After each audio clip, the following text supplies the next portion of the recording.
attachment and the comfort with, their attachment kind of, I don't know how it Are you asking me, so if someone has a more secure... Yes, that's the word I'm looking for that I can't find. So a secure attachment style is where someone has a strong sense of self. Yes. Not an egotistical, narcissistic, just a strong sense of self, but a greater willingness to develop intimacy and trust in others. They're not naive in that trust of others, though they're more able to deal with, say, ruptures in a relationship because they're not overly dependent on that connection. They've usually a secure attachment is associated with a history where ruptures can be moved through, and you discover relationships don't have to be perfect all the time. In fact, that rupture and I guess the dialogue that would go with that leads to an enhancement of the relationship. Yeah. So there's this, secure attachment is associated with a strong sense of self and a willingness to develop intimacy. Would you say that people who tend to fit into that sort of category far less vulnerable to substance? Yes. Far less. Okay. That's the thought that I had straight away. Yeah, because so whereas a person with, we'll say with the insecure, the anxious attachment style, a rupture in a relationship feels really dangerous. Yeah, so it's usually associated with inconsistent levels of availability of parental figures. Hard to trust when they're going to be there, what's going to result in a sense of connection, what's going to result in punishment.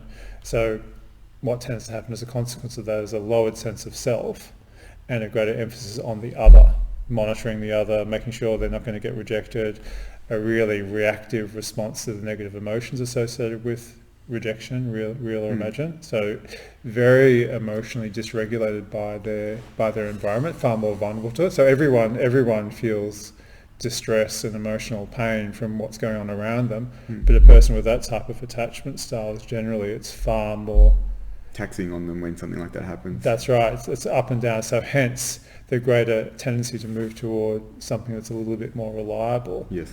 But then that does damage to them, does damage to their relationship, so that ends up exacerbating the attachment insecurity as well. So it becomes this horrible vicious cycle. In the circumstance where, let's say someone has a lot of positive components to their life, like for instance they've got good relationships, they have a good diet, they sleep well, they're physically active. Let's say there's a lot of positive components associated with their health, both physically and psychologically.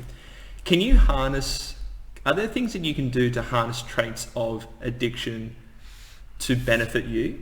Like I'm thinking of this even from like pursuing a career and like the requirements of the work associated with that, or even like athletic performance I think of too. Because would it be fair to say, certain athletes must have pretty addictive types of personality traits in order for them to be able to stick to that particular task? The two things, and I'm sure there'd be a whole array of responses to that, but the two things that come to mind immediately for me are people who are just naturally high on the trait of conscientiousness, which can involve a certain level of obsessionality. And why is that? What is it about conscientious people that leads to that type of behaviour? It would just make sense if you're more. I don't know exactly why it leads to it from a biological, neurological perspective. Remind me, what are the substructures of conscientiousness? One's industrious. There's another one, isn't there? There's the focus on neatness. Yeah, that's right. Order. Yes, order. Overly focus on cleanliness and.